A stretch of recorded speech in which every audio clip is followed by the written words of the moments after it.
السلام علیکم ورحمۃ اللہ وبرکاتہ۔ اسلامک بصیرہ ایجوکیشن کی جانب سے پیش خدمت ہے قرآن مجید اور ہم، اور آپ سے مخاطب ہے زین العابدین۔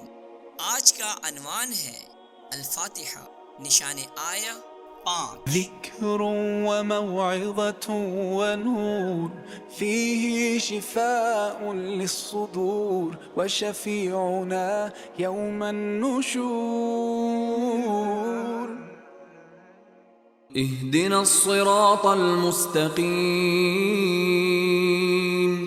ہمیں سیدھے راستے پر چلا کر منزل مقصود تک پہنچا دے۔ ہدایت کے دو معنی ہیں، نمبر 1 راستہ بتانا، نمبر 2 راستے پر چلا کر منزل مقصود تک پہنچانا۔ ان ہر دو معنوں کا ثبوت قرآن مجید سے ملتا ہے۔ پہلے معنی کا ثبوت یہ ہے کہ اللہ تعالی فرماتا ہے شہر رمضان الذی انزل فیہ القرآن ھدی للناس، رمضان ہی کا مہینہ ہے جس میں قرآن مجید نازل کیا گیا، وہ قرآن جس میں تمام لوگوں کے لیے رہنمائی ہے۔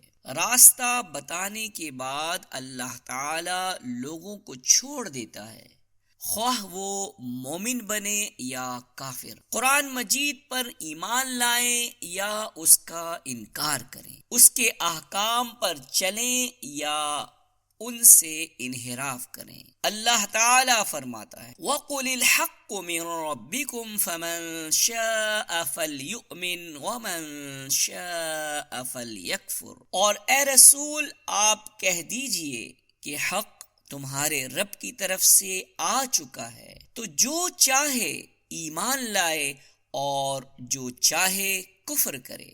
اللہ تعالی فرماتا ہے اِنَّا هَدَيْنَاهُ السَّبِيلَ إِمَّا شَاكِرًا وَإِمَّا كَفُورًا، پھر ہم نے اسے سیدھا راستہ بتا دیا، پھر اسے اختیار دیا کہ وہ چاہے تو شکر گزار بن جائے یا ناشکرہ بن جائے۔ اس آیت میں اللہ تعالی نے ہدایت کو واضح طور پر راستہ بتانے کے معنوں میں استعمال کیا ہے۔ دوسری جگہ اللہ تعالی فرماتا ہے وَهَدَيْنَاهُ النَّجْدَيْنِ، اور کیا ہم نے اس کو اچھے اور برے دونوں راستے نہیں بتائے۔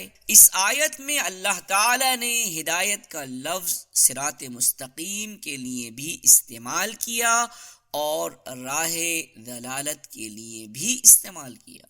آیت سے ظاہر ہے کہ راہ ضلالت کی ہدایت سے مراد باطل راستے کا بتانا ہے تاکہ انسان اس سے بچ سکے۔ یہاں ہدایت سے باطل راستے پر چلانا مراد نہیں ہے۔ ایک اور جگہ اللہ تعالی فرماتا ہے وَأَمَّا ثَمُودُ فَهَدَيْنَاهُمْ فَاسْتَحَبُّوا الْعَمَى عَلَى الْهُدَى، اور رہے ثمود تو ہم نے ان کو بھی سیدھا راستہ بتایا تھا، لیکن انہوں نے بھی ہدایت کے مقابلے میں اندھا رہنا پسند کیا۔ اس آیت میں بھی ہدیناہم میں ہدایت کے معنی بتانے کے ہیں، ہدایت دینے اور ہدایت پر چلانے کے معنی نہیں ہیں۔ دوسرے معنی کا ثبوت